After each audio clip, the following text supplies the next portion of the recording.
Just a quick look. So this is how we created the backboard. This is the backboard for your gun rack. So that's going to support your guns and it's going to separate the compartment. So we kind of notched it out on top, as you can see it there, and brought it up to the level. So that's going to make it nice and secure. Let me show you from the other side. So yeah, see, there you go. So see, that'll give you enough room to put your rifles in there, your gun rack, and you'll be able to lock them up. So trying to get some kind of shots with laying the felt. But basically, this is what I use right here, if you can see it. And we're going to put this down on it, especially the edges. Okay. I'm going to take it and put your hand in the back here, you can see it, and work it that way. Okay.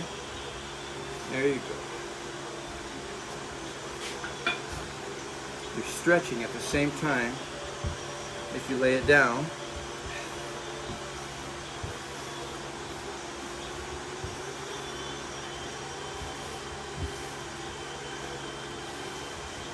And this is really good glue, so you got to get her down and get her down fast.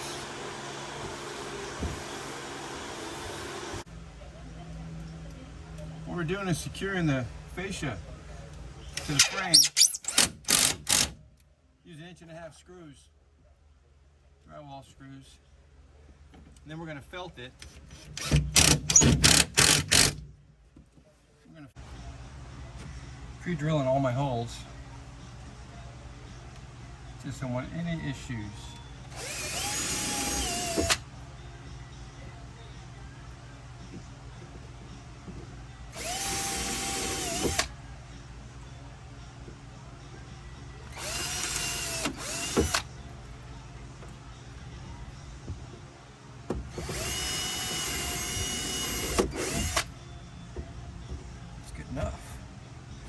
Alright, yeah, I got this fancy little, not really fancy, but this little camera mount because I'm trying to give you guys more footage, because a lot of times you'll see something and then it's just done. Gee, I wonder how he did that. Well, there we go. Okay, so what I'm doing right here is I'm going to paint these jambs, because I don't want to felt those, because it's just going to come off. So we're going to paint those. And see, this is why when I was painting this little tracker, I didn't have a whole lot of footage, because it took 2 hands. And I didn't have that tripod thing there. Oh, shit. Okay, so we've got the paint on the jambs, and we've got the fascia mounted up now. So what I'm going to do next is we're going to glue some felt on the front of this. And this this glue is a pain in the ass to get off the carpet. So I'm going to go ahead and trim that out just a little bit. Okay? That's what we're doing there. Okay, what we're going to do here is really all we're doing is we're just trying to, we're going to cut a piece that's manageable, okay? Because we have this whole big roll up here, and we're just going to cut off this piece that's manageable. It's about the size that we need. It's going to be larger, of course, and then we'll just trim her down when we're done. But it's easier to do that because when you glue this on, you really have to push on this and you got to stay on it. And you have to remember that this fabric is 48 inches across, but the space that we need is 51. So there's going to be some pulling and tugging and stretching on this. So this is going to be interesting to try to get this to work. This is another reason why we painted the edges around it, is because that way if the felt does pull a little bit, or if it shrinks over the years and pulls back, you're not really going to notice, because the exposed wood is still going to be black. Okay, so that's what we're going to do next. Okay, so we're going to start over here because I want to line this piece up. That's what I want to do, and I want it to go right in there in the corner real good. So I got this piece of tape here so I don't get glue on it, because that glue, I'm telling you, that glue is a pain. So we're going to start right there. So we're going to line that up, and then we're going to work it this way. Okay, we'll try to focus more on the bottom and on the top, and we're going to just work it over, stretching it the whole time, and hopefully by the time we get to the other end, we have had stretched it enough that it doesn't, that it covers well. Okay. When we get going, I'm going to let you, I'll let you see it a little bit.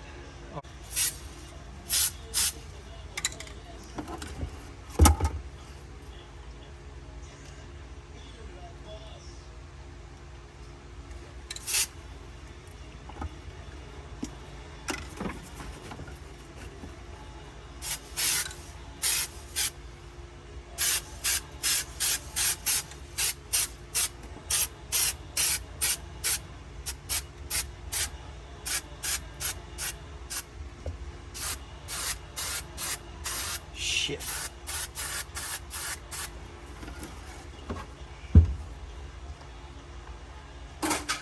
All right, now I got glue on my hands. This is not going to be good. Let's see if we can still save this.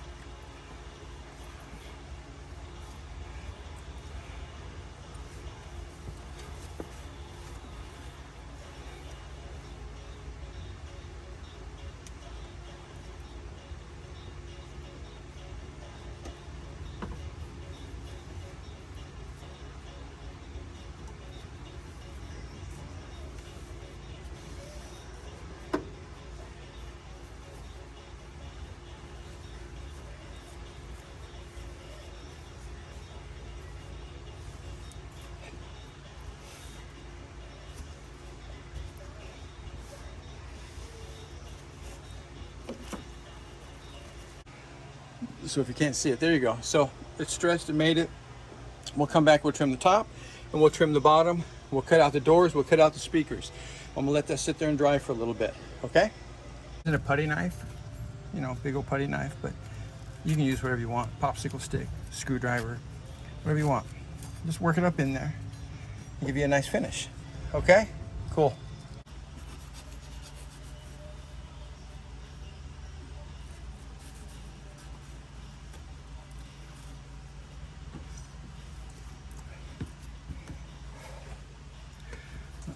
There we go.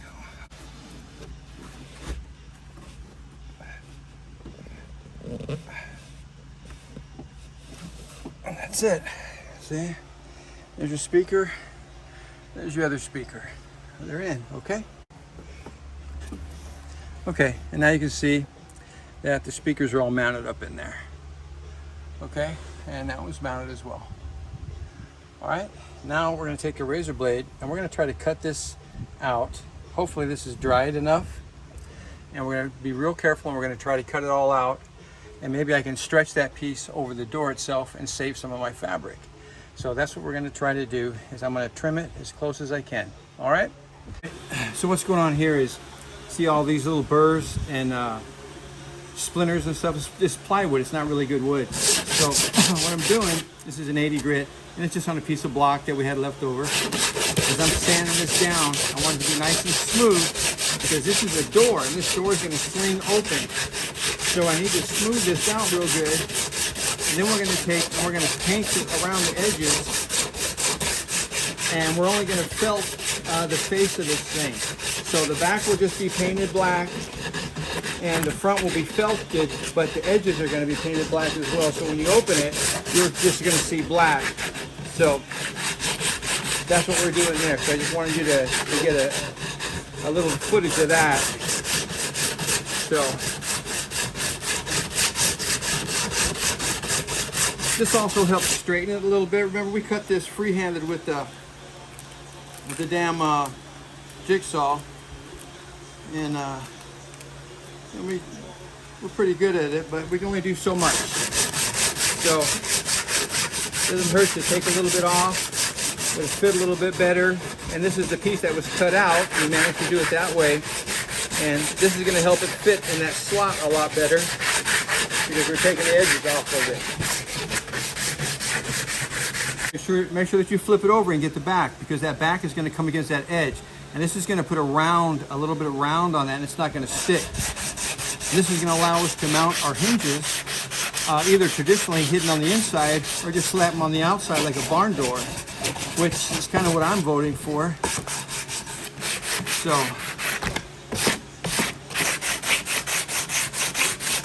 anyway, this is just going to make your door fit better. It's going to make it work better. It's going to make it close and open and close better. Okay, so you can see that probably. That's how your door's going to fit in there. See, we just sanded her down.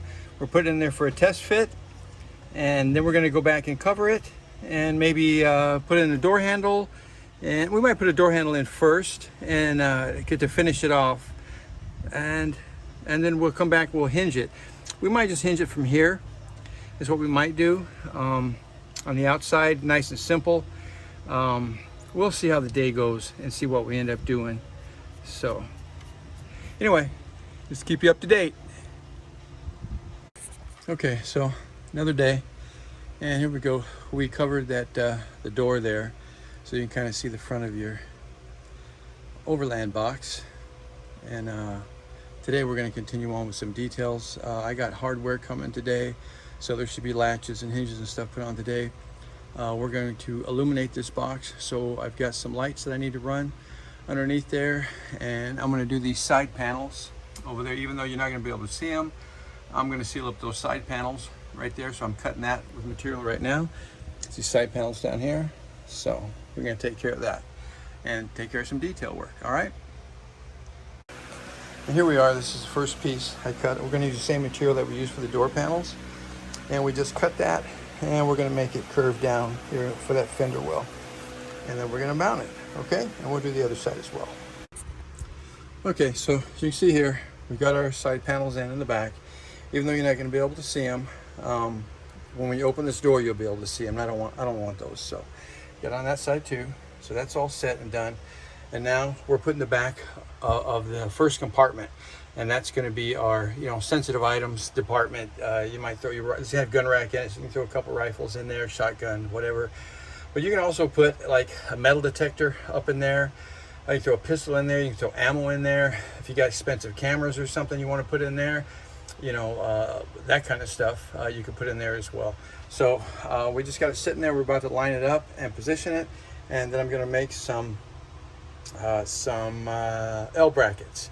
And L brackets are going to mount this thing up and make it secure so it doesn't move. Okay, cool. Just cut 4 pieces. There's 3. There's one right there in the vise. And we're going to take these, and we've drilled them, and now we're going to bend them into 90-degree angles and make our little L brackets out of it. And okay, so side panels are in. This panel is now mounted. It ain't going anywhere. Floor and down at the bottom over there as well. And now what we're going to do is we're going to position some lighting for underneath here. So we're going to mount those, and we'll run some wires and find a switch for it or that kind of stuff. Okay, anyway, just want to give you a little update as we're moving along here. All right, so there we are. We're test fitting, and we just mounted the little gun racks in there to hold it, and we stuck a rifle in there to see how it fit. All right, so that's what the lights look like in the back. This is under the cargo box. So this is just going to give you enough light to see what you're doing in here. I'm going to shut the lights off in my garage and see what that looks like. And so there you go. So you can kind of see them up underneath there. And that's it, nice and low key, just like that. You'll be able to get in there and get what you need, especially if you're out in total darkness, that kind of thing. So that's how that goes. All right, so there you go. We got our hinges in, and I got to put a couple screws more in there. Got our hinges in there, and this is just drying again. And then got our latch in there, our doors in there. So that's it. So that's done. So now we're going to move to the back. So now we're going to move to the back, and but that way you can see what's going on up here and get that updated. Okay.